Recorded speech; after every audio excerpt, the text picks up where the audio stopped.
এ পৃথিবীতে মাহফিল হলে তো একটা মাহফিলই হওয়ার কথা, সেটা হচ্ছে কোরআনের মাহফিল। যতদিন নবীর উপরে কোরআন নাজিল হয় নাই ততদিন আল্লাহর নবী সাহাবীদেরকে ডেকে কোনো মাহফিলের আয়োজন করে বলেন নাই আমার কথা তোমরা শোনো, বলেছেন? ভালো করে বুঝতেন। আসলে আল্লাহর নবী কখনো লোকদেরকে ডেকেছেন আসো আমি কিছু কথা বলবো তোমরা শোনো, এই কথা নবী বলেছেন? কোরআন নাজিল হলো, রাসূল সাল্লাল্লাহু আলাইহি ওয়াসাল্লাম সর্বপ্রথম মাহফিলের আয়োজন করলেন। আয়োজক মুহাম্মদ সাল্লাল্লাহু আলাইহি ওয়াসাল্লাম নিজে খানা দানার ব্যবস্থা করছেন খাদিজা রাদিয়াল্লাহু তাআলা আনহার পক্ষ থেকে, আর শ্রোতা যা ছিল তার মধ্যে 3 জন মোমেন, বাকি সব কাফের। ইমানদার যারা ছিলেন তাদের মধ্যে একজন ছিলেন হযরতে আবু হালা রাদিয়াল্লাহু তাআলা আনহু। আর রাসূল সাল্লাল্লাহু আলাইহি ওয়াসাল্লাম তো আছেনই, এইদিকে ছিলেন আবু বকর রাদিয়াল্লাহু তাআলা আনহু, ওইদিকে ছিলেন আলী রাদিয়াল্লাহু তাআলা আনহু। আবু বকর, আলী আর আবু হালা 3 জন মোমেন, আর রাসূল সাল্লাল্লাহু আলাইহি ওয়াসাল্লাম হলেন বক্তা, মুফাসসির, আর বাকি সব শ্রোতারা কি? আর 1450 বছর পরে সেই কোরআনের কথা যখন আমরা বলছি, আমাদের সামনে হাজার হাজার ইমানদার হাজির হয়ে যান। সুবহানাল্লাহ। কাফেরের সংখ্যা কমই থাকে, তবে কিছু মুনাফিক থাকে সামনে, ঠিক না? এদেরকে তাড়াইতে পারবেন না, তাদের পরিণতি আল্লাহর হাতে ছেড়ে দিতে হবে। তবে ইমানদার যারা, তারা আল্লাহর কোরআন শুনে তাদের ইমানটা বাড়াইয়া নিয়ে যায়, ঠিক না বলেন? ইমান বাড়ানোর একমাত্র ঔষধ নাম হচ্ছে কোরআন। আল্লাহ রাব্বুল আলামিন বলেন, শোনো, ইন্নামাল মুমিনুনা আল্লাযীনা ইযা যুকিরাল্লাহু ওয়াজিলাত কুলুবুহুম ওয়া ইযা তুলিয়াত আলাইহিম আয়াতুহু যাদাতুহুম ঈমানান ওয়া আলা রাব্বিহিম ইয়াতাওয়াক্কালুন। খাঁটি মুমিন হলো তারা, যখন তাদের সামনে আল্লাহর নাম উচ্চারিত হয়, জিকির হয়, তখন তাদের অন্তরটা মোমের মতো গলে যায়। আর যখন আল্লাহর কোরআনের আয়াত তেলাওয়াত করা হয়, তাদের ইমানটা বেড়ে যায়। সুবহানাল্লাহ বলেন। ইমান বাড়ানোর ঔষধের নাম কি? জোরে বলেন কি? ইমান বাড়ানোর ঔষধের নাম কোরআন। এই জন্য আল্লাহ রাব্বুল আলামিন বলেন, নবী গো, তুমি জানতে না ইমান কারে কয়, কিতাব কাকে বলে তুমি জানতা না। আমি আল্লাহ রাব্বুল আলামিন তোমাকে কিতাব দিলাম, ইমান দিলাম, ঠিক তার পাশাপাশি হেদায়েতের জন্য আমি আল্লাহ রাব্বুল আলামিন একটা চমৎকার শিক্ষা ব্যবস্থা হিসাবে কোরআন নাজিল করে তোমাকে সমৃদ্ধ করে দিলাম। ওমা কুনতা তাদরি মাল কিতাবু ওয়ালাল ঈমান ওয়ালাকিন জাআলনাহু নূরান নাহদি বিহি মান নাশা। নবী, তুমি জানতে না ঈমান কাকে বলে, তুমি জানতে না কিতাব কাকে বলে। আমি আল্লাহ রাব্বুল আলামিন তোমাকে কোরআন নাজিলের মাধ্যমে সুন্দর করে ঈমানের শিক্ষা দিয়েছি। সুবহানাল্লাহ বলেন। তোমাকে আমি হেদায়েত শিখিয়ে দিয়েছি। আল্লাহু আকবার।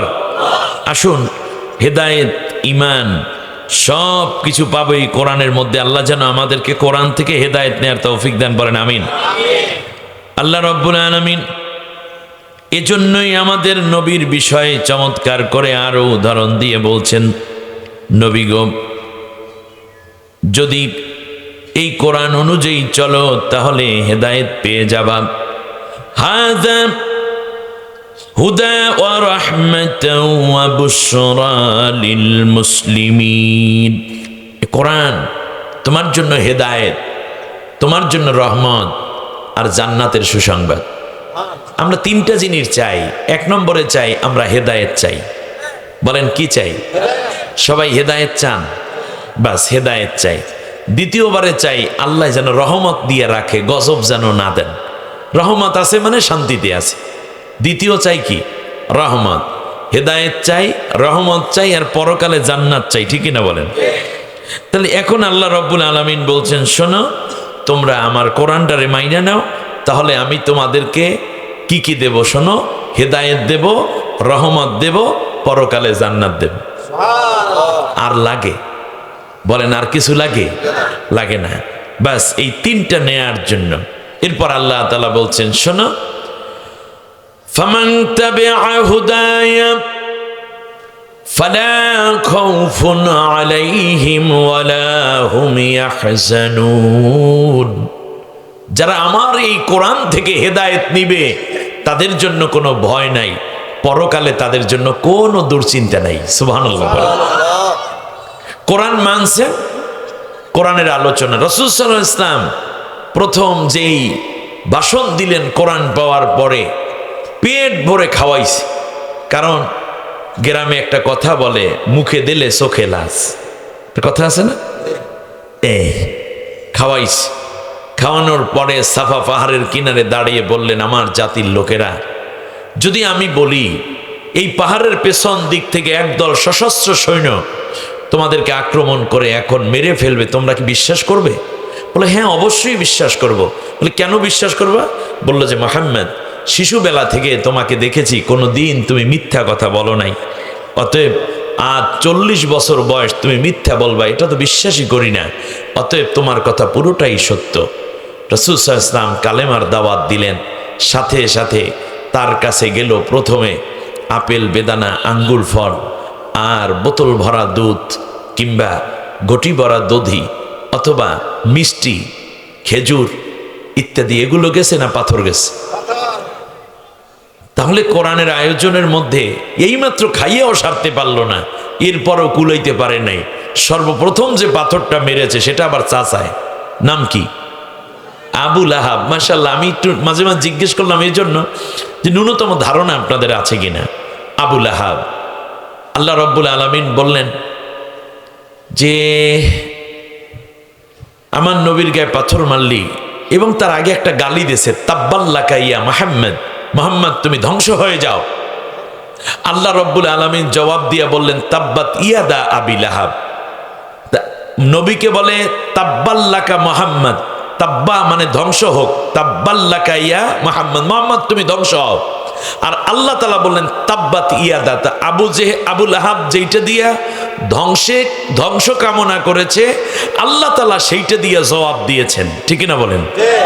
এই জন্য পৃথিবীতে নেককার মানুষকে যারা অন্যায়ভাবে মিথ্যা এবং সাজানো বিভিন্ন নাটকের মাধ্যমে যাদেরকে জেনাকার বলবে, খুনি বলবে, ধর্ষণকারী বলবে, নির্যাতন করবে, অত্যাচার করবে, মিথ্যা অভিযোগ দেবে, আল্লাহ প্রত্যেকটা জবাব ওইভাবেই তাদের ঘাড়ে চাপাই দেবে যারা নির্দোষ মানুষকে অন্যায়ভাবে শাস্তি দিবে। এটা একেবারে প্রথম থেকে শুরু। আপনি নির্দোষ কোন আলেমকে জেনাকার অভিযোগ করবেন, আপনার 14 গোষ্ঠী দিয়ে আল্লাহ জেনা করাইয়া ধর্ষণকারী গোষ্ঠী বানাই বিদায় করে দিবে। আপনি পৃথিবীতে কাউকে চোর বলবেন, নির্দোষ কাউকে চোরই মামলা দিবেন, বিশ্বাস করুন আপনাকে আল্লাহ চোর বানাইবে, আপনার গোষ্ঠী শুদ্ধ চোর বানাইবে। তারপরে চুরি মামলা দিয়ে চোরাহি মাল সহ দেশ থেকে বিদেশে পালাইয়া যেতে বাধ্য করবে। আল্লাহর সিস্টেম, কিচ্ছু করার নাই, কিচ্ছু করার নাই। যারাই অন্যায় ভাবে নির্দোষকে দোষী সাব্যস্ত করেছে তাদের প্রত্যেককে ওই দোষে আল্লাহ তাআলা দোষী করবেন। ফাঁকা দেখতে মালা বুহতানা ওয়া ইসমাম মুবিনা। নির্দোষ মানুষকে দোষী বানাইছো মানে নিজে ওই দোষ না করা পর্যন্ত আল্লাহ তোর মরণই দেবে না। আল্লাহ রাব্বুল আলামিনের এই কোরআন আমরা শুনতে এসেছি, আল্লাহর নবীর উপর যখনই আয়াত নাজিল হতেন তখনই নবী একটা তাফসীর মাহফিল সাজাইতেন। সুবহানাল্লাহ বলেন। আমরা এখানে ওলামায়ে কেরাম আছেন, যখনই আয়াত নাজিল হতো রাসূল সাল্লাল্লাহু আলাইহি ওয়াসাল্লাম সাহাবীদেরকে ডাকতেন। ঠিক না? জানেন কিনা আপনারা? ডেকে আল্লাহর নবী বলতেন আমার উপরে এই আয়াত নাজিল হয়ে গেছে, ওইটাই ছিল মাহফিল। সাহাবীরা জিজ্ঞেস করতেন নবী তাহলে এই আয়াত দ্বারা আল্লাহ কি বুঝাইছেন? তখন নবী আবার ওই আয়াতের ব্যাখ্যা করে দিতেন। তাহলে এই কিতাব হচ্ছে আল্লাহর কিতাব, এই কিতাবের সরকারি ব্যাখ্যা দানকারী হচ্ছেন মুহাম্মদুর রাসূলুল্লাহ সাল্লাল্লাহু আলাইহি ওয়াসাল্লাম। নবীর তাফসীরের পরে যদি আপনার তাফসীর অন্য হয় বা কোন মুফাসসিরের তাফসীর উল্টো হয় তাহলে নবীরটাই চলবে, বাকিটা সব বাদ। আমার কথা আপনাদের বুঝে আসছে? তাহলে আল্লাহ রাব্বুল আলামিন এই কোরআন নাজিল করেছেন বিশ্ববাসীকে হেদায়েত দেওয়ার জন্য। আসুন আজকে আমরা তাফসীর কিভাবে করতে হয় তার একটা ছোট্ট নমুনা আমি উপস্থাপন করি। আসেন আমার সাথে সবাই মিলে একটা সূরা তেলাওয়াত করেন, দেখি পারেন কিনা। বলেন দেখি, আউযু বিল্লাহি মিনাশ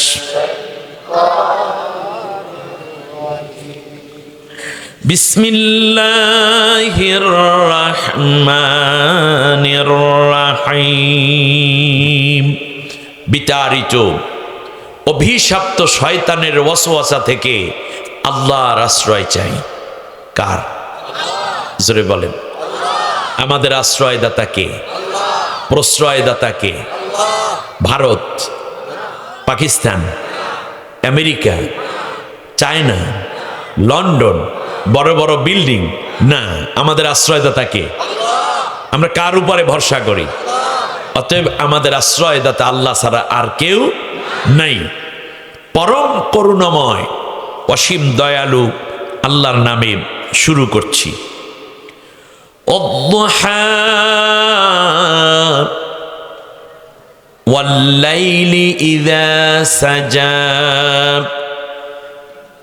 মা ওয়াদ্দাআকা রাব্বুকা ওয়া মা ক্বালা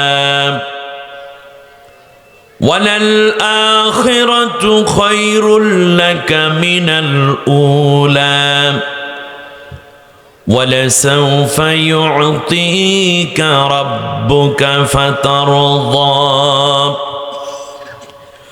أَلَمْ يَجِدْكَ يَتِيمًا فَآوَى وَوَجَدَكَ ضَالًّا فهدى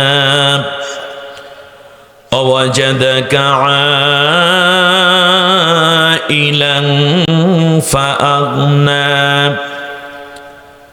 فأما اليتيم فلا تقهر وأما السائل فلا تنهر وأما بنعمة ربك فحدث آمنت بالله। অর্থ হচ্ছে দ্বীপ্রহার উজ্জ্বল উদ্দীপ্ত দিনের আলোয় ভরপুর সময়ের কসম, রাতের শপথ যখন তা নিশীথে গভীরতায় পৌঁছে যায়, যখন তা গহীন অন্ধকারে ঢেকে দেয় প্রকৃতিকে, এই রাতের কসম। হে রসূল, তুমি হতাশ হয়ো না, তোমার রব আল্লাহ তাআলা তোমাকে ভুলে যান নাই, তিনি তোমাকে ছেড়েও যান নাই। সুবহানাল্লাহ। মনে রাখবে, প্রকৃতির নিয়মে যেমন উদ্দীপ্ত সূর্য আছে, ঠিক দ্বীপ্রহারের ভরা রৌদ্রোজ্জ্বল আলো যেমন থাকে, জীবনে আবার কখনো গহীন অন্ধকারও আসে। অতএব এখন যে কাফেরদের অত্যাচারে তুমি জর্জরিত হচ্ছ, কয়দিন পরেই আমি আল্লাহ রব্বুল আলামিন সব দূর করে তোমাকে উদ্দীপ্ত আলোর মতো একটা জীবন জীবিকা দান করে দেব। ওয়ালাল আখিরাতু খায়রুল লাকা মিনাল উলা। জাগতিক এই সময়ের চেয়ে আখিরাত জীবন উন্নত, এই সময়ের চেয়ে পরবর্তী সময় তোমার জন্য কল্যাণ বয়ে আনবে। তোমাকে আমি আল্লাহ এত বেশি দেব যা দেখে তুমি আনন্দে আত্মহারা হয়ে খুশি হয়ে যাবে। তুমি কি ভুলে গেলে হে রসূল, আমি তোমাকে পেয়েছিলাম ইয়াতীম অবস্থায়। তোমার মা মারা গেছে 6 বছর বয়সে, 6 মাস বয়স মায়ের গর্ভে, তখন তোমার আব্বা ইন্তেকাল হয়েছে। তোমাকে আমি পৃথিবীর সবচেয়ে দুর্বল ইয়াতীম অবস্থায় পেয়েছি, কিন্তু আমি তো তোমাকে ছেড়ে দেইনি, আমি আমার রহমতের কোলে রেখে রেখে তোমাকে বড় করে তুলেছি। আলাম ইয়াজিদকা ইয়াতীমান ফাআওয়া, আমি কি এই দায়িত্ব পালন করি নাই? তোমাকে আমি পেয়েছিলাম এমন অবস্থায় যখন তুমি হেদায়েতের তালাশি ছিলে। হেদায়েত কোনটা সেইটা তুমি খুঁজতেছিলে, আমি আল্লাহ তখন কোরআন নাজিল করে তোমাকে হেদায়েতের সুন্দর নির্ভুল পথ নির্দেশিকা তোমার সামনে আমি উপস্থাপন করে সত্য পথের দিশা দান করেছি। আমি তোমাকে পেয়েছিলাম খুব হতদরিদ্র অবস্থায়, এই দুনিয়ায় দাঁড়াবার মতো এক টুকরা জায়গাও তোমার ছিল না। আমি আল্লাহ রব্বুল আলামিন তোমাকে ধনী করে সমৃদ্ধ করে দেইনি? সুবহানাল্লাহ। সুতরাং যখন তোমার কাছে কোনো ইয়াতিম আসবে বা যখন তুমি কোনো ইয়াতিমের সন্ধান পাবে, তখন তুমি ইয়েতিমের উপরে কঠোর হবে না, ইয়েতিমের উপরে কঠিন হৃদয়বান হবে না, বরং তুমি তাদের উপর নরম দিল এবং মায়াবী হয়ে যাইও। সুবহানাল্লাহ। আর যদি তোমার কাছে কেউ কিছু চায়, প্রার্থী হয়, তাহলে তুমি তাকে খালি ফিরাবা না। কারণ বিপদে পড়েই মানুষের কাছে কিছু চাইতে আসে, তুমি তাকে খালি ফিরাইয়া দিবে না, ধমক দিয়ে বলবে না এখান থেকে যাও, আমার কাছে এত চাইতে এসো না, এ কথা তুমি বলবে না। কে নিষেধ করতেছেন? কাকে? এর মানে আমাদেরকে আল্লাহ শিখাচ্ছেন তোমরাও যেন ওই রকম হয়ে না যাও। নবীকে শিক্ষার মাধ্যমে আমাদেরকে ঠিক এই কথাগুলোই আল্লাহ বোঝাচ্ছেন।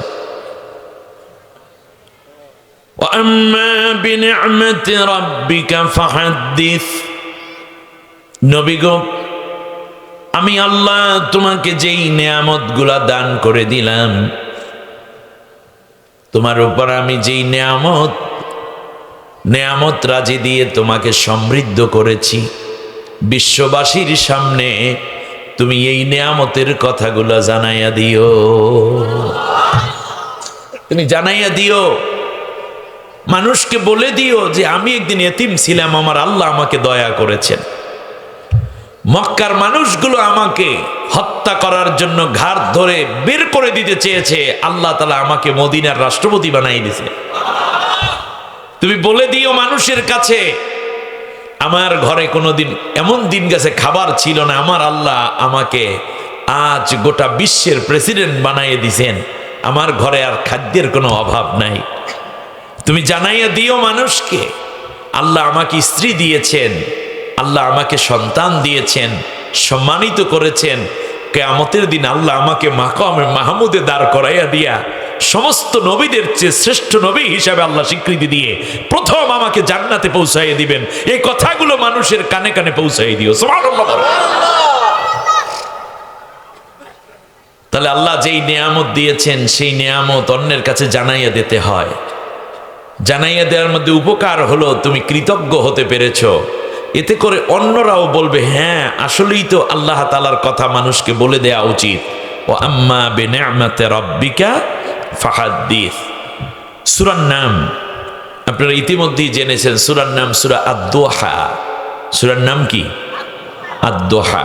দোহা শব্দের অর্থ হলো ঠিক দুপুরের সময় যে সূর্যটা, এটাকে আরবিতে কি বলে? দোহা। আরবিতে কি বলে বলেন? দোহা। আল্লাহ রাব্বুল আলামিন সূরা দোহার নামে সূরা নাজিল করলেন। আবার ফজরের ওয়াক্তের নামে আল্লাহ রাব্বুল আলামিন সূরা নাজিল করলেন। ওয়াল ফাজরি ওয়া লায়ালিন আশর ওয়াশ শাফিঈ ওয়াল ওয়িতর। আল্লাহ রাব্বুল আলামিন বলেন শুধুমাত্র দুপুরের কসম আমি করি না, দুপুরের নামে সূরা নাজিল করি নাই, আমি আল্লাহ ফজরের নামেও সূরা নাজিল করেছি। আল্লাহ রাব্বুল আলামিন আবার বললেন শোনো, ফজরের নামে শুধু সূরা নাজিল করলাম আর ফজর বুঝলা এটাই নয়, বরং যেই কোরআনের মধ্যে আমি আল্লাহ সূরা নাজিল করেছি, তোমরা যদি ফজরের নামাজে আমি আল্লাহর কোরআনটা তেলাওয়াত করো, ফজরের সালাম ফেরানোর পরে আমি আল্লাহর কোরআন থেকে কিছু তেলাওয়াত করো, তাহলে মনে রাখবা ইন্না কুরআনাল ফাজরি কানা মাশহুদা। ফজরের কোরআন তিলাওয়াত তোমার জন্য কাল কিয়ামতের ময়দানে আমি আল্লাহ রাব্বুল আলামিনের সামনে তোমার জন্য জোরালো সুপারিশ করতে থাকবে। আমাদের ঘরগুলোতে এখন আর ফজরে তেলাওয়াত হয় না। নতুন বউ রাত 12টা 1টা পর্যন্ত ফেসবুক দেখতে দেখতে ফজরে উঠায় আম্মায় শাশুড়ি, আম্মা আর একটু পরে উঠি, খালি জ্বালায় এইবারতে ফজরে একটু ঘুমাইতেও পারি না। স্বামীর কানে কানে কয় আমার বাবার বাড়ি দিও, মন ভরিয়ে ঘুমাম। অবশ্য আপনাদের সুবর্ণচরের বউরে খুব ভালা, অথচ আজ থেকে নিয়ে 15-20 বছর আগেও এমন কোনো বাড়ি ছিল না, এমন কোনো একটা ঘর ছিল না যেই ঘরের বারান্দা থেকে, ঘরের মধ্য থেকে গুনগুন আওয়াজে নারীদের কণ্ঠে কোরআনের আওয়াজ বের হতো না। প্রত্যেকটা ঘর থেকে আওয়াজ বেরোত। মুরব্বীরা কোরআন তেলাওয়াত করতেন, দেব কিংবা দরজায় নামাজের ঘর বানায়া অথবা বারান্দায়, সামনের বারান্দায় জানালার পাশে বসে বসে কোরআন তেলাওয়াত করতো, ঠিক না? এখন এই আওয়াজ শোনা যায়। ডেকসেট, টেলিভিশন, মোবাইলের আওয়াজ আসে, কোরআনের আওয়াজ আর বের হয় না। অথচ নবীজি বলেছেন আহলুল কোরআনে হুম আহলুল্লাহ, যেই ঘরের মধ্যে কোরআনের তেলাওয়াত হয় ওই ঘরটা কোনো ব্যক্তির ঘর থাকে না, ওটা আল্লাহর ঘর হয়ে যায়। অখাসাতুহু, আর ওই ঘরের মানুষগুলো আল্লাহর খাস বান্দায় পরিণত হয়ে যায়। এখন থেকে আমরা আমাদের বাচ্চাদেরকে ফজরে ইংরেজি পড়তে আগে পাঠাবো নাকি কোরআন পড়াটা আগে দেব? এই জন্য এই মাদ্রাসা তৈরি, এখানে মাদ্রাসা আছে একটা, এখানে নুরানিতে আগে দিয়ে দিবেন, আপনারাও পড়বেন। প্রথমে আপনি মুরব্বী হয়ে গেছেন, কোরআন পড়তে পারেন না, তাতে কি? নবী তো মুরব্বী বয়সেই কোরআনের সবক দিয়েছেন। আল্লাহ নবীকে যখন কোরআনের সবক দিয়েছেন তখন নবীজির বয়স কত বছর? 40 বছর বয়সে নবী কোরআনের সবক লইছেন। তা আপনার কয় নম্বর মুরব্বী? আপনিও ইমাম সাহেবের কাছে গিয়ে বলবেন আমারও একটু কোরআন শিখাই দেন। তার কারণ কোরআন আপনার পক্ষে কিংবা বিপক্ষে দলিল হবে কিয়ামতের দিন। এই কোরআন, সুবহানাল্লাহ পড়েন। আর কোন কিতাব না, কেবলমাত্র কোরআনটা। আল কোরআনু হুজ্জাতুল লাকা আও আলাইক, কোরআন তোমার পক্ষে কিংবা বিপক্ষে দলিল হবে। আপনার আল্লাহর কোরআনকে বিপক্ষে দলিল বানাবেন না পক্ষে দলিল বানাবেন? কে কে আল্লাহর কোরআনকে নিজের পক্ষে দলিল বানাতে চান? দুইটা হাত উঁচু করে আল্লাহকে দেখা।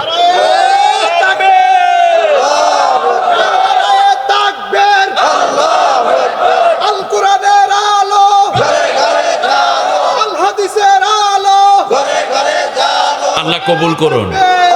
সবাই সম্মানিত ভাইরা, একটা ছোট্ট প্রশ্ন করি, পরকালে আপনি যদি কোরআনকে নিজের পক্ষে দলিল বানাতে চান তাহলে কোরআন কি করবে? কোরআন বলে দিয়েছেন, নবী বলেন মান জাআলাহু আমামাহু কাদাহু ইলাল জান্নাহ, তাকে জান্নাতে না নেওয়া পর্যন্ত কোরআন তাকে একা ছেড়ে চলে যাবে না। এর চেয়ে বড় সুসংবাদ আর কি হতে পারে? অতএব কোরআন যেন আমাদের সাথী হয়, বলেন আমিন। কিন্তু কোশ্চেন হলো, পরকালে আপনি যদি কোরআনকে বন্ধু বানাতে চান, পক্ষে দলিল বানাতে চান, দুনিয়ায় থাকতে হবে কোরআনের বিপক্ষে না পক্ষে? হ্যাঁ, সবাই পারবেন পক্ষে থাকতে? তাহলে আমি বলি, আপনারা জবাব দেন। কোরআন আছে যেখানে, হয় নাই? এটা তো আমার কোনো ব্যক্তিগত কথা বলছি না, হৃদয় থেকে স্বীকৃতি দেন, বলেন কোরআন আছে যেখানে, কোরআন নাই যেখানে, কোরআন আছে যেই দলে, কোরআন নাই যে দলে। কোন মোমেন কোরআন যেখানে নাই সেখানে থাকতে পারে না। আমরা কোরআনের সাথে থাকবো, এজন্য জান যাইতে পারে, জীবন যেতে পারে, মান যেতে পারে, অর্থ যেতে পারে, নির্যাতন আসতে পারে, সব মেনে নিতে রাজি, কিন্তু আল্লাহর কোরআন ছেড়ে দিতে আমরা রাজি না। ভারত আমাদেরকে এখন ভয় দেখায়, কোনো কাজ হবে না।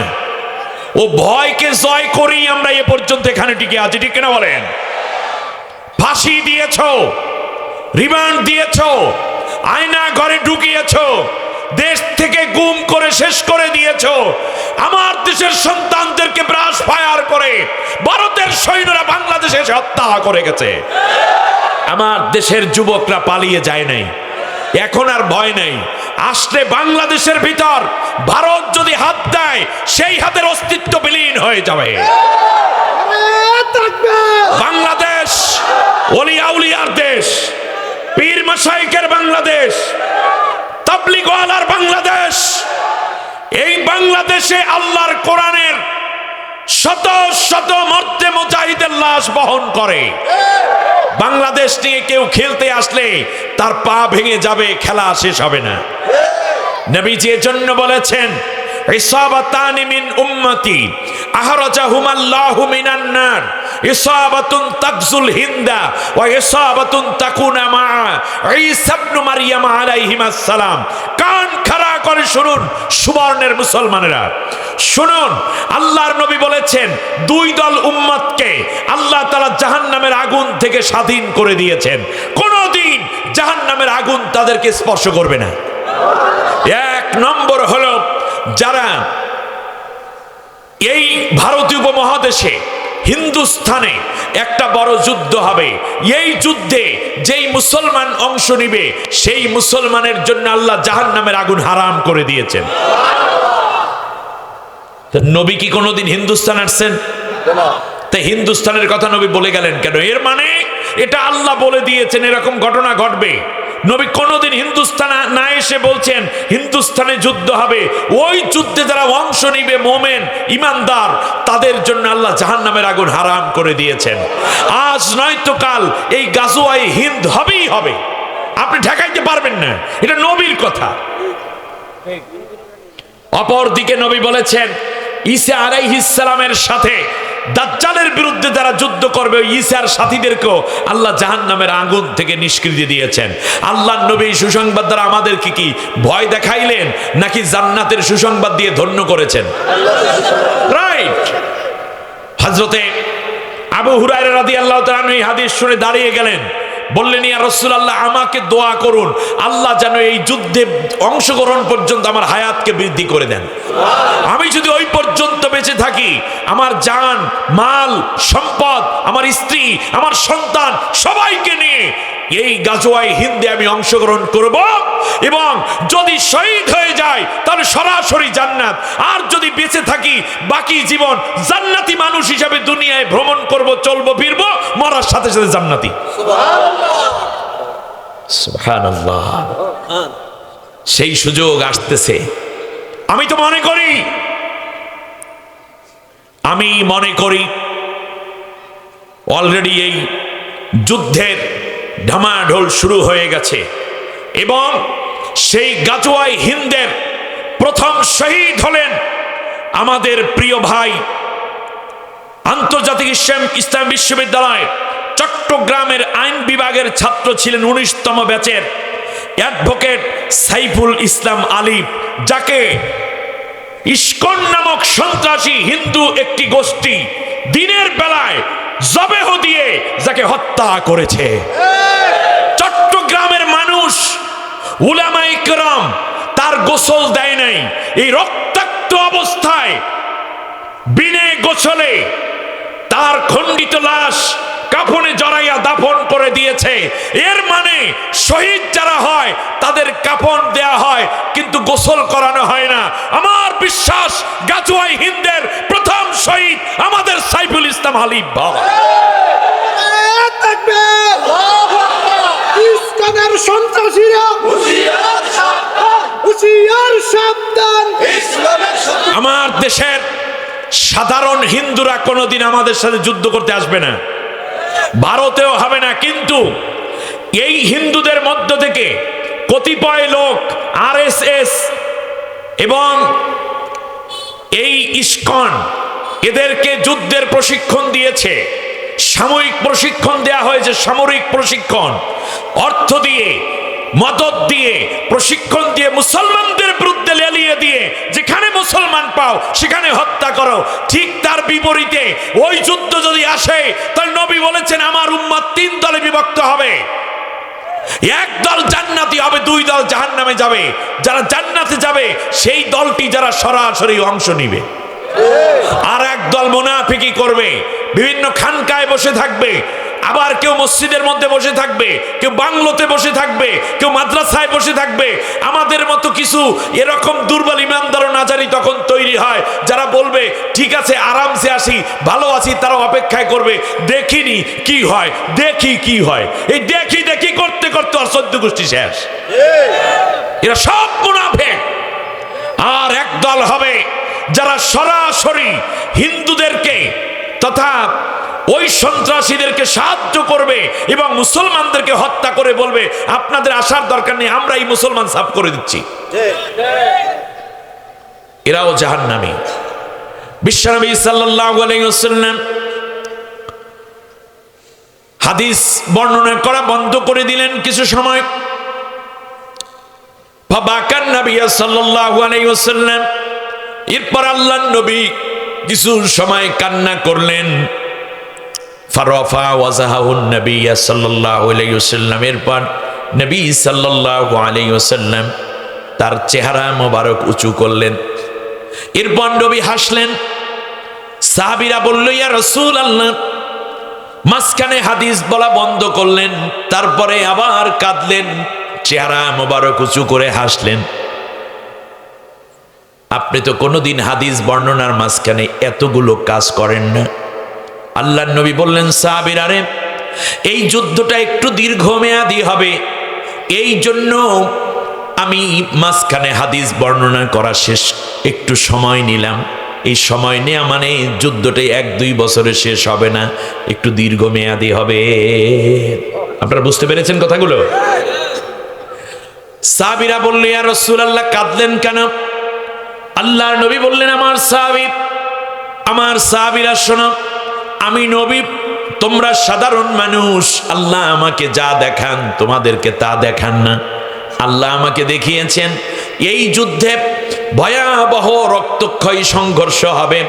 আল্লাহ আমাকে দেখিয়েছেন মানুষের রক্তের উপর দিয়া মানুষের লাশ ভেসে ভেসে যাচ্ছে।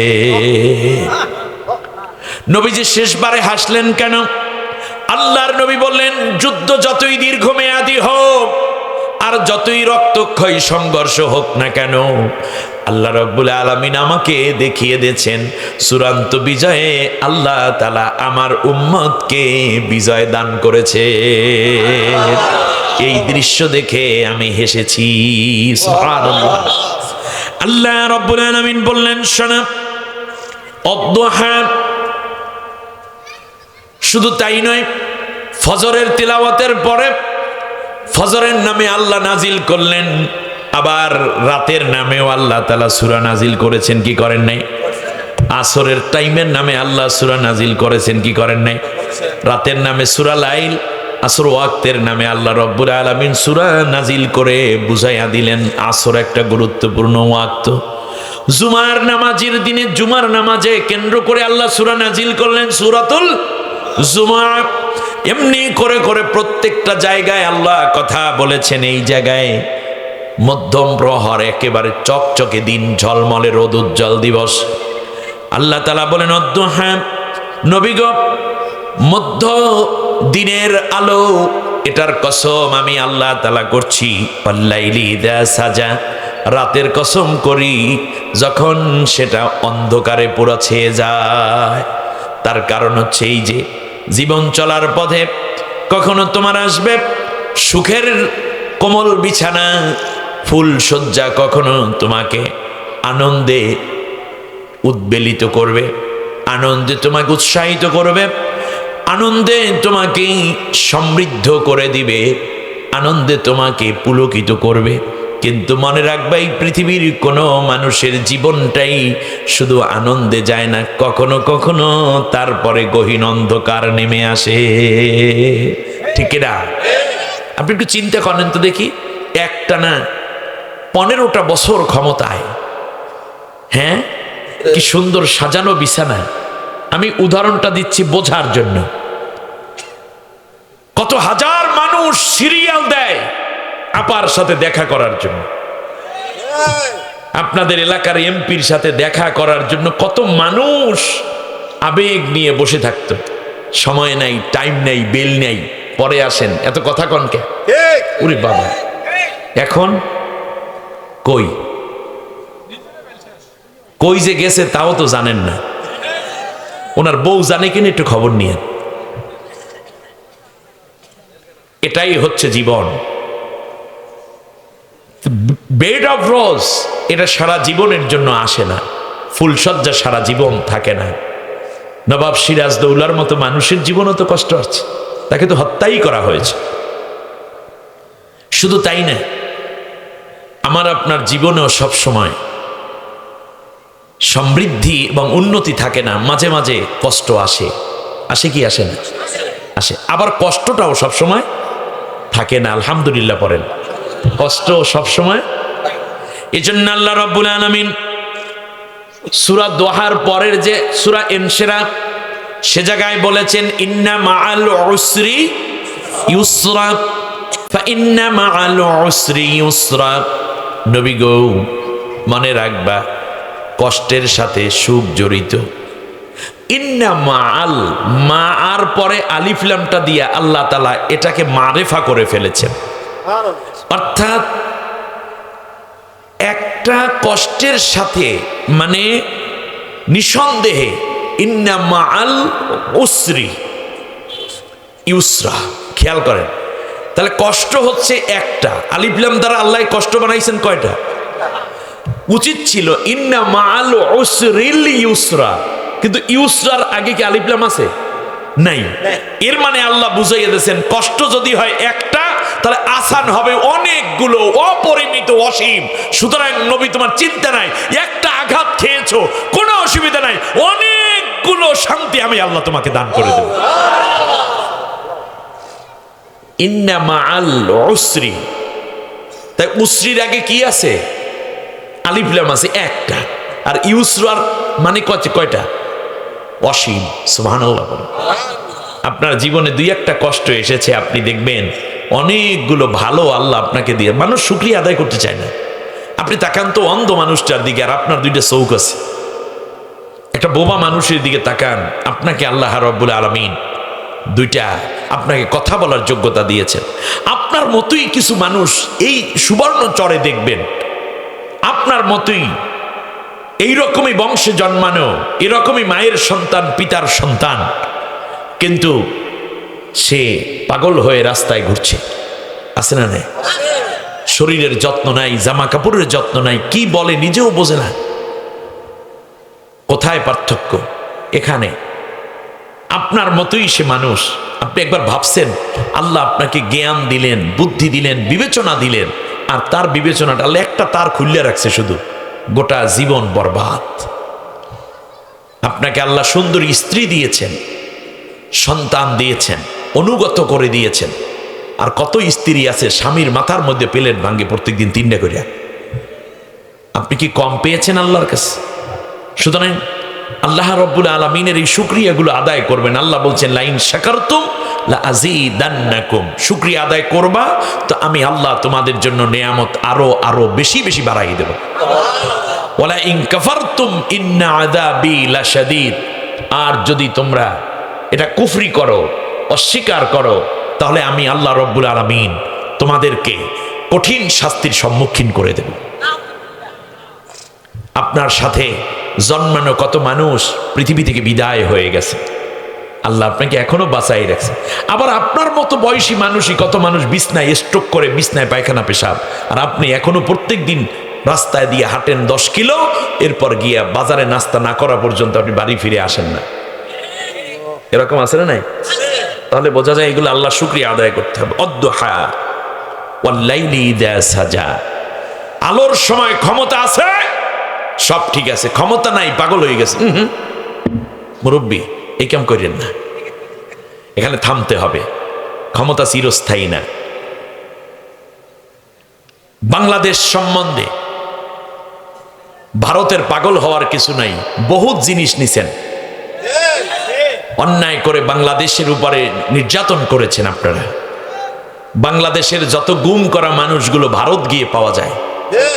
আর এখন যারা পালাইয়ে গেছে তারাও মামু বাড়ি গিয়েই উঠছে বেশিরভাগ, ঠিক না? কারণ আমাদেরকে বলা হতো পাকিস্তানের দালাল, এরকম গালি দিত না অনেক সময়? আপনাদেরকে গালি দিত কিনা? দিত। বিগত 15 বছরে এই সুবর্ণচরের যারা বিরোধী মত এবং দলের আছেন তারা মামলা খাইছেন না? ফাঁসি দিয়েছে না কিছু লোককে? বিএনপি, জামাত বা অন্যান্য দলের, আমি নাম নিলাম এই জন্য মনে থাকে যেন আপনাদের। আচ্ছা, গেল এইটা। আয়না ঘরে ঢুকাইছে না কিছু মানুষ, নির্দোষ মানুষকে? ব্যাস। এর পরেও রিমান্ড দেওয়া, জেল দেওয়া, এর পরেও কেউ কি পাকিস্তান পালাইয়ে গেছে? তাহলে বোঝা যায় যদি পাকিস্তান দালাল হইতো তাহলে ওখানে পালাইয়া যাইতো। বোঝা যায় বাংলাদেশে পাকিস্তানের কোনো দালাল, জোরে বলেন, নাই? আছে না নাই? নাই। কিন্তু ভারতের দালাল বাংলাদেশে আছে। কেমনে বুঝলেন? এই অতএব আমরা আর পাকিস্তান কিংবা ভারতের দালাল হব না। আমার বাংলাদেশ, আমার কোরআন, আমার ইসলাম, আমার ইমান, আমার আল্লাহ, আমার নবী, এইগুলো নিয়েই আমরা বাঁচতে চাই, এগুলো নিয়ে বাংলাদেশে মরতে চাই। কোথাও আমার আর ঠিকানা নাই। আমি বাংলাদেশের মানুষ, আমার কোরআনের অনুযায়ী আমি চলি, আমার নবীর আদর্শ অনুযায়ী চলি, আমার ইমান নিয়ে আমি বাঁচতে চাই। কারো দালালি আর করব না, কেবলমাত্র আল্লাহ, আল্লাহ নবীর দালালি করব। সবাই রাজি? সবাই রাজি? ব্যাস। মা ওয়াদ্দাআকা রাব্বুকা ওয়া মা ক্বালা। নবী গো, তুমি মাঝে মধ্যে অস্থির হয়ে যাও। বিপদ দেখলে মানবীয় দুর্বলতা নবীর ভেতরেও ছিল। আল্লাহ নবী অস্থির হয়ে যেতেন।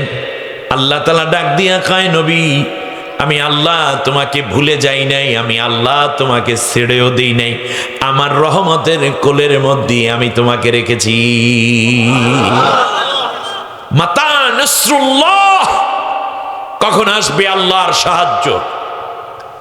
অস্থির হয়ে যেত। আবু হালা রাদিয়াল্লাহু তাআলা আনহুকে সেই সাফা পাহাড়ের কিনারি পাথর মেরে মেরে নবীর গায়ে যখন পাথর চাচাই উদ্বোধন করে দিয়েছে, আর অন্যরা মারা তো ইজি, ঠিক না? সবাই মারতেছে। নবীকে সেভ করার জন্য আবু হালা রাদিয়াল্লাহু তাআলা আনহু নবীর সামনে দাঁড়িয়ে দুইটা হাত উঁচু করলেন। নবীর গায়ে পাথর পড়তে দেয় না। মাত্র একদিন আগে ইসলাম গ্রহণ করেছে। সুবহানাল্লাহ। এমন সময় কিছু পাথর এসে আবু হালার মাথার মধ্যে, কপালের মধ্যে, ঘাড়ের মধ্যে, বুকের মধ্যে পড়েছে। পরবর্তীতে কিছু লোক বলল, এই মুহাম্মদকে আর মারিস না, কিন্তু ততক্ষণে আবু হালা প্রায় শেষ, পড়ে গেছে। আবু বকর রাদিয়াল্লাহু তাআলা আনহু, আলী রাদিয়াল্লাহু তাআলা আনহু, আরো কিছু কাফেরেরা ধরে বাইতুল্লাহর কাবা ঘরের দরজা বরাবরে নিয়ে শোয়াইয়ে দিল। নবীজিও প্রথম আঘাতে কষ্ট পেয়েছেন। নবীজি সাল্লাল্লাহু আলাইহি ওয়াসাল্লাম আবু হালাকে দেখতে গেলেন। আবু হালা নবীজিকে হাত দিয়ে এভাবে ডাকতেছেন, মুখের আওয়াজ ফুরিয়ে গেছে। আল্লাহর নবী আবু হালার পাশেই বসলেন। আবু হালা রাদিয়াল্লাহু তাআলা আনহুর নাক দিয়ে রক্ত ঝরছে, কান ফেটে রক্ত ঝরছে, বুকের মধ্যে প্রচন্ড ব্যথা, শ্বাসকষ্টে আবু হালা ছটফট করছে। আল্লাহর নবীর কান মোবারক তার মুখের কাছে লাগিয়ে চোখের পানি ছেড়ে দিয়ে আবু হালা ফিসফিস করে বলছে, ইয়া রাসূলুল্লাহ, সারা জীবন মূর্তি পূজা করেছিলাম, মদ পান করেছিলাম, সারা জীবনে ইসলাম বলতে কিছু বুঝি নাই। আপনার কাছ থেকে ইসলাম প্রথমে শিখলাম, কালেমার দাওয়াত পেয়ে গত রাত্রে ইসলাম গ্রহণ করেছি। মনে বড় ইচ্ছে ছিল সারা জীবন আপনার খেদমত করে নিজের কলিজা শীতল করব, কিন্তু আমার মনে হচ্ছে আমি কিছুক্ষণের মধ্যেই দুনিয়ার থেকে বিদায় হয়ে যাব। তার কারণ আমার নাকের মধ্যে আমি এখন জান্নাতের সুঘ্রাণ পেতেছি। আল্লাহ নবী আবু হালার মুখ থেকে, নাক থেকে বের হওয়া রক্তগুলো মুছে ফেললেন, দুই হাতের মধ্যে লাগিয়ে আল্লাহর কাছে বাইতুল্লাহর সামনে দাঁড়াইয়া হাত উঁচু করে বললেন, আল্লাহ, আবু হালাকে তুমি আমার কবরে জান্নাতের সাথী বানাইয়া দিও। আবু হালা রাদিয়াল্লাহু তাআলা আনহু এবার আল্লাহর নবী কি ফিসফিস করে বলছি, ইয়া রাসূলুল্লাহ, জান্নাতের মধ্যে আপনার কত খাদেম হবে, আপনার কত হুর গেলেমান থাকবে, জান্নাতি সাধারণ মানুষের জন্য কত আয়োজন থাকবে আপনি বলেছেন। আমি জান্নাত চাই না, আপনি বলেছেন আমাকে আল্লাহ যেন জান্নাতি বানাইয়া দেন। আমি জান্নাত চাই না, বরং আমি যা চাই তা হলো নবী, আপনি যেই জান্নাতে যাবেন সেই জান্নাতি যত খাদেম হবে, আল্লাহ রব্বুল আলামিন যেন আমাকে ওই খাদেম হওয়ার মতো সৌভাগ্য দান করেন। আমি আপনার অনন্তকালের খাদেম হয়ে আপনার পাশে থেকে যেতে চাই। আল্লাহর নবী বললেন, আবু হালারি, তোমার জন্য আল্লাহর কাছে দোয়া করেছি, আর আল্লাহ দোয়াও কবুল করেছেন। আমার জান্নাত আর তোমার জান্নাত খুব কাছাকাছি হয়ে যাবে। আমার স্ত্রীর জান্নাত আমার কাছে হবে না, আবু বকরের জান্নাত আর আমার জান্নাত পাশাপাশি হবে না। কিন্তু আল্লাহ বলে দিয়েছেন, প্রথম শহীদ তুমি, প্রথম শাহাদাতের নজরানা তুমি পেশ করেছো আবু হালা। আল্লাহ খুশি হয়ে বলেছেন, তোমার জান্নাত আর আমার জান্নাতের মাঝখানে নূরের একটা পর্দা থাকবে, যখনই চাইবে তখন দৌড় দিয়ে তুমি আমার সাথে দেখা করার সুযোগ পেয়ে যাবা। আল্লাহ রব্বুল আলামিন বললেন, নবী আমি তোমাকে ভুলে যাই নাই, তুমি অস্থির হয় না। ওয়ালাল আখিরাতু খায়রুল লাকা মিনাল উলা, আজকের যেই অবস্থাটা আছে এর চেয়ে পরবর্তী অবস্থা তোমার জন্য ভালো। দুনিয়ার অবস্থার চেয়ে আখিরাতের অবস্থাটা আমি আল্লাহ রব্বুল আলামিন তোমার জন্য কল্যাণময় করে রেখেছি। দুনিয়ার জীবনে তুমি কি পাইলা আর না পাইলাই হিসাব করে লাভ নাই। একজন মুমিনের মূল হিসাব হলো অনন্ত জান্নাত, অনন্তকাল সে জান্নাতে থাকবে কিনা, এটাই হলো তার সবচেয়ে বড় ডিমান্ড।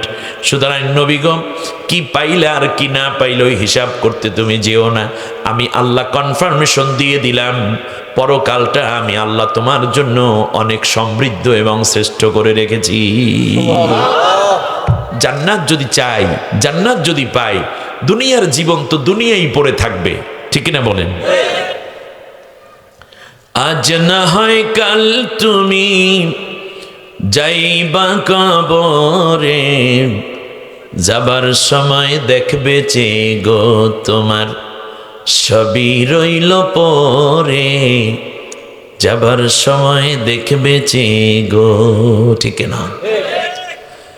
ঘর করলা বাড়ি করলা চলো গাড়ি করে, আজরাইল তোমার সামনে খাড়া গো নিবে কলিজাটা ছিঁড়ে, আজরাইল তোমার সামনে খাড়া গো, ঠিক না? ছেলে মেয়ে বলবে বাবা কিভাবে যাও চলে, আব্বু বলে ডাকবো কারে গো বাবা, এ ভব সংসারে বাবা বলে ডাকবো কারে গো। জীবন তো ফুরিয়ে যাচ্ছে, আমাদের আখিরাতের সওদাটাকে ভালো করে, আখিরাত যেন নষ্ট না হয়। দুনিয়ায় অনেক নষ্ট হলে পূরণ করা সম্ভব, না হয় নাই পূরণ হলো, কিন্তু দুনিয়ার কারণে আখিরাত নষ্ট করা কোনো বুদ্ধিমানের কাজ নয়। সেজন্য আল্লাহ যা বলেছেন তা মেনে নিব, আল্লাহর আইন মানব, আল্লাহর কোরআনের পথে চলবো, আল্লাহর কোরআনে যা নিষেধ করেছেন তা বাদ দিয়ে দেব, আল্লাহ যেইভাবে বলেছেন সেইভাবে করব, নবী যেভাবে করেছেন ওই কাজগুলো করব, আর আল্লাহ যা নিষেধ করেছেন তা বাদ দেব, তাতে আমার ক্ষতি হয় হোক। যদি এই সিদ্ধান্ত নিতে পারেন তাহলে আপনি জান্নাতি। আল্লাহ আমাদের কবুল করুন। ওয়ালা সাউফা ইউতিকা রাব্বুকা ফাতারদা, অচিরেই নবী আমি আপনাকে এত বেশি দান করব, আপনি খুশি হয়ে যাবেন। অতএব বান্দাকে খুশি করতে চান কে? আল্লাহর বান্দাকে খুশি করতে পারেন কে? আল্লাহ। আপনি আজকে যেই জিনিসে খুশি, যুবক ভাইদেরকে বলি, বিবাহ করো নাই এখনো, তুমি মনে করেছো বাড়ির ধারের জরিনে এইটার চাইতে ভালো আর কেউ কোনো জুটি হয় না, তার পিছনে পিছনে তোমার পড়ালেখা শেষ, তার পেছনে পেছনে তোমার অর্থ ব্যবস্থা শেষ, তার পেছনে ঘুরতে ঘুরতে তোমার পরীক্ষায় গোল আন্ডা পাওয়া শুরু করে দিছ, তুমি মনে হয় যেন উদ্ভ্রান্তের মতো ঘোরা শুরু করে দিছ। একদিন না হয় বিয়ে হলো, 10-12 মাস যাইতে না যাইতে তুমি আর জরিনারে ভালো লাগে না, আর জরিনায় গান গায়, আগে জানলে তোর ভাঙ্গা নৌকায় চড়তাম না। তুমি যদি আল্লাহর উপর তাওয়াক্কুল করতে, তাহলে আল্লাহ রাব্বুল আলামিন তোমাকে দিতেন এমন এক কন্যা, এমন একটা জুটি তোমাকে দিয়ে দিতেন, এই পৃথিবীতে কোনো ব্যক্তির এমন এক কন্যাকে তোমার স্ত্রী বানিয়ে দিতেন যার মাধ্যমে দেখতে তোমার সত্যি শান্তি হতো। আল্লাহ রব্বুল আলামিন বলেন, নবী গো, সাময়িক দেখার মধ্যে তুমি অস্থির হয়েও না, আবার আবেগ আপ্লুত হয় না। আমি আল্লাহ নিজেই তোমাকে এত বেশি করে দেব, তুমি খুশি হয়ে যাবা। আবার এই সুমি বেগমরাও চিন্তা করে, ও ওর সাথে বিয়া হইলেই আমার শান্তি। বাবাই কয় না, ওখানে বিয়া করাবো না, বিয়া দেব না। অমুক জায়গায় ওই ছেলের কাছে তোরে দিব না, কয় আব্বা আর না হইলে আমি কলা গাছের লগে গলায় দড়ি দেব। বাবা চিন্তা করলেন কি করা যায়, কয় না কোনোদিনও হবে না। শেষ পর্যন্ত বাবারে ফাঁকি দিয়া ঘর সাইরা চইলে গেছো। 3 দিন পরে মায়ের শুরু, পরের দিন শেষকালে গলায় রশি বইরা চিত পড়ান, ঠিক কিনা? আল্লাহ রাব্বুল আলামিন বলেন, এই রকম চিন্তা তোরা করিস না। এই পৃথিবীতে তোরে আমি পুরুষ বানাইছি, একটা নারী তোর জন্য স্ত্রী নির্ধারণ করেই আমি আল্লাহ তোরে বানাইছি। সুবহানাল্লাহ। হ্যাঁ, আল্লাহ তাআলা বলছেন, আমি তোমার জন্য বউ দেব না, এই চিন্তা তুমি কইরই না। আর মেয়েগুলা, তোরে আমি আল্লাহ বানাইছি, তোরে স্বামী দেব না, তুই চিন্তাই করিস না। কিন্তু তুই নিজে নিজে স্বামী সিলেক্ট করলি কেন? কারণ মা নাকাহা বিগাইরি ইযনিল ওয়ালি গিয়ে ফানিকাহুহা বাতিলুন বাতিলুন বাতিল। নবী বলেন, যদি কোনো মেয়ে বিয়ে বসলো, তার অভিভাবক অর্থাৎ অভিভাবককে, বাবা থাকলে বাবা, বাবা না থাকলে বড় ভাই, বড় ভাই না থাকলে চাচা আছে, মামা আছে, এরাই তো অভিভাবক হয়, ঠিক না? অভিভাবকের অনুমতি ছাড়া যদি কোনো মেয়ে বিয়ে বসতে যায়, নবী বলেন ওই বিয়ে বাতিল বাতিল বাতিল। আর ছেলে, তুমি প্রতিষ্ঠিত হওয়া দরকার। বিয়ে করবে, আগে বুম ভাং ফুং ফাং করো কেন? প্রতিষ্ঠিত হও, দেখবে কত মেয়ে তোমার পিছনে দৌড়ায়। তুমি যারা বিয়ে করতে চাইছো, আর তোমার বিয়ে যখন তুমি করো, দেখবে ততক্ষণে নানি হয়ে গেছে। আর মাঝখানে তোমার পড়ালেখায় লালবাত্তি, গার্মেন্টসে চাকরি করো, টিফিন ক্যারিয়ার লই দৌড়াও, অথবা জাল ধরতে সাগরে চল্লা যার মায় বুকটা ভরিয়া কান্দো, আল্লাহ আমার বাচ্চারা তুমি ভালো রাখো। দরকার আছে পড়ালেখা করো, আত্মপ্রতিষ্ঠিত হও। ওয়ালাল আখিরাতু খায়রুল লাকা মিনাল উলা। দুনিয়ার জীবনের চাইতে আমরা আখিরাতকে প্রাধান্য দিব। আলাম ইয়াজিদিকা ইয়াতীমান ফাআওয়া। নবী, তোমার আমি ইতিম পেয়েছি। সুবহানাল্লাহ। আহারে, নবীজি বলেন, ইতিমের মাথায় যারা হাত বুলাইবে, প্রত্যেকটা চুলের বিনিময়ে একটা করে নেকিতের আমলনামায় লেখা হবে। নবীজি বলেন, তোমরা নিজের সন্তানকে কোলে নিও না যদি ইতিম উপস্থিত থাকে। নিজের সন্তানটা আদর করো না, এটাকে নামাইয়া রাইখা এতিমটারে কোলের মধ্যে উঠাইয়া লইও, তাতে আল্লাহ খুশি হবেন, তোমার সন্তানও আরো বেশি মেধাবী হয়ে উঠবে। ইয়াতিম, নবী ইয়াতিম ছিলেন, এজন্য নবী বলছেন, মান আওয়া ইয়াতিমান, যে ব্যক্তি ইয়াতিমের লালন পালনের ভার নিবে, সেই ব্যক্তি আমার উম্মত আর আমি এভাবে জান্নাতে থাকবে। এই জন্য এ বলে নবী 2টা আঙ্গুল উঁচু করলেন। আঙ্গুল 2টা উঁচু করে নবী আবার আঙ্গুল 2টা মিশিয়ে দিলেন। সাহাবীর আরজ করলো, ইয়া রাসূলুল্লাহ, এভাবে কেন করলেন?